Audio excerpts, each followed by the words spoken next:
Assalamualaikum students, I am Akhtar Jahan, physics teacher of Ford Public School. Today I will discuss the lecture 9 of chapter 3 dynamics. Okay, let's start from the topic. Okay beti, today our topic is force and change in momentum. Okay, and in this topic we discuss the relation between the F net and change in momentum. तो आपके पास topic में आगे बढ़ने से पहले मैं आपसे कहूँगी रिकॉल योर प्रीवियस नॉलेज. तो आपके पास प्रीवियस नॉलेज में फर्स्ट आप रिकॉल करेंगी सेकंड लॉ ऑफ मोशन को. Second law of motion F net is equal to आपके पास product of the mass and acceleration है, ठीक है ना. और अगर आप इसको स्टेटमेंट फॉर्म में लेंगी तो वो किस तरह से, whenever a net force act on a body of mass m it produces acceleration in a body in the direction of F net, ठीक है ना. ये आपके पास हो गया. और आप ये इक्वेशन किस वक्त यूज़ करती थी, जब आपके पास मास ऑफ अ बॉडी जो है वो आपके पास कांस्टेंट होता था.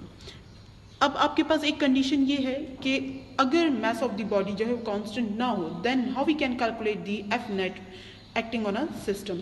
तो उसके लिए आपके पास जो है हम कहते हैं कि time rate of change of linear momentum is equal to net force, ठीक है ना, net force acting on a body.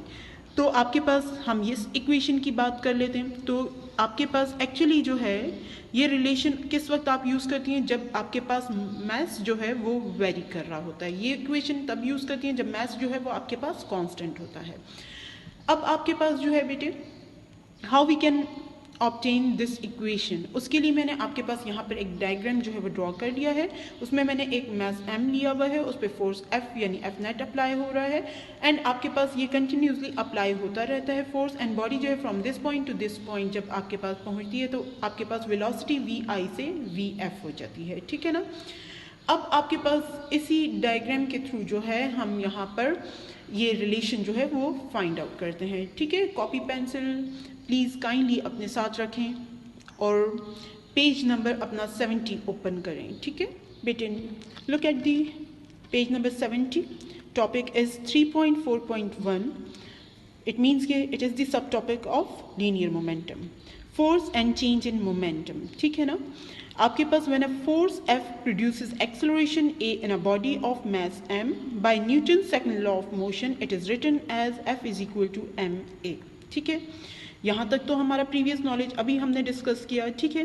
The acceleration produce changes the velocity of the body from initial velocity vi to final velocity vf during time interval del t. उसके लिए मैंने आपको एक figure draw करके दी थी कि मैंने मास m लिया हुआ है, फोर्स हम अप्लाई कर रहे हैं, इनिशियल वेलोसिटी vi है, इन अ टाइम del t आपके पास जो ऑब्जेक्ट है वो इस पॉइंट पे जब पहुंचता है देन आपके पास ऑब्टेन वेलोसिटी इज vf, मतलब वेलोसिटी vi से vf में चेंज हो गई, ठीक है. और आप यहाँ पर फोर्स अप्लाई कर रही हैं. अब आपके पास क्योंकि वेलोसिटी में चेंज आ रहा है, on a straight path body move कर रही है, लेकिन आपके पास क्या चेंज कर रही है, आपके पास वेलोसिटी चेंज कर रही है क्योंकि स्पीड में चेंज आ रहा है या हम उस पर फोर्स अप्लाई कर रहे हैं. Then by definition of acceleration आपके पास क्या होगा, change in velocity divide by time interval. तो हमारे पास एक्सेलरेशन एक्चुअली होता है del v divide by del t, सही है. तो आपके पास जो है डेल v क्या है, डेल वी आपके पास initial velocity minus final velocity minus initial velocity divide by time interval, ठीक है. अब आपके पास जो ये आपने एक्सेलरेशन की वैल्यू फाइंड आउट की है, इसको आप पुट कर दें इन इक्वेशन 1.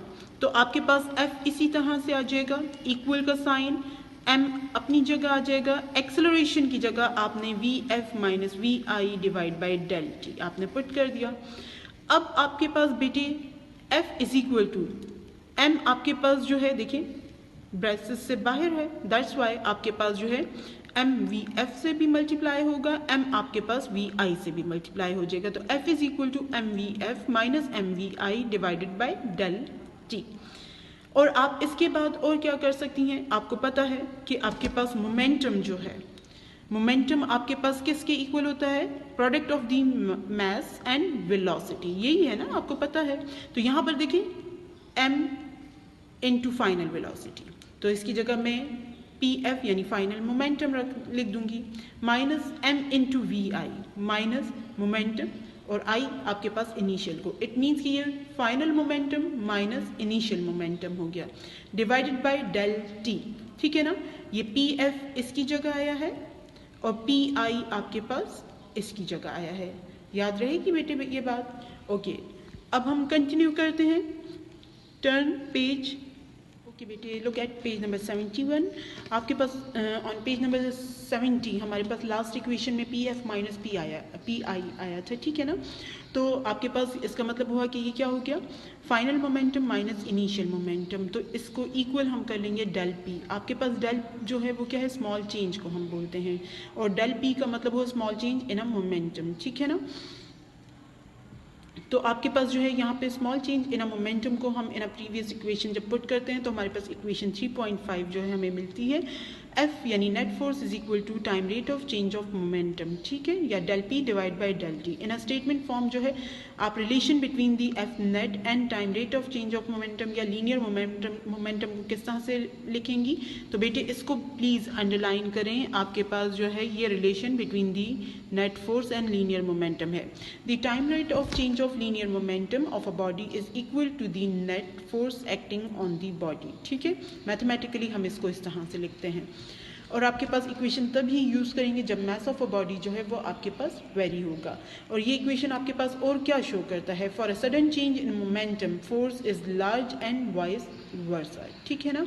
आई गेस आपको टॉपिक क्लियर होगा एंड इंशाल्लाह next topic will be discussed in next video. Allah Hafiz, thank you, stay safe, stay home. Okay.